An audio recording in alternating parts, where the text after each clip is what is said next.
ఏ వదిన పూలు అంటాడు పోతాడు. పూలు తీసుకున్నాక లేదు. 2 రోజులు వదిన పూలే రాకుండా అయిపోయింది. ఇద్దాం అనుకున్నాను నిన్న. రేపు చూసుకుందాం. రేపు రాను చెప్పుకుంటాను.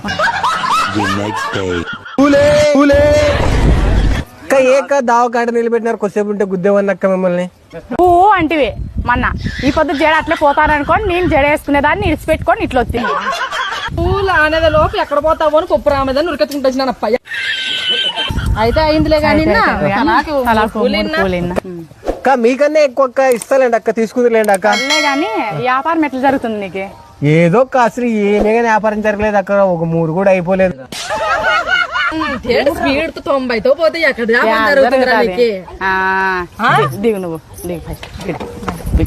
నీకు వ్యాపారం జరగాలంటే బండి ఇసి పెట్టి నెత్తి మీద పెట్టుకొని పోయి బండి వేసుకొని రా. అన్ని అమ్ముకొని వచ్చి బండి ఎత్తుకో.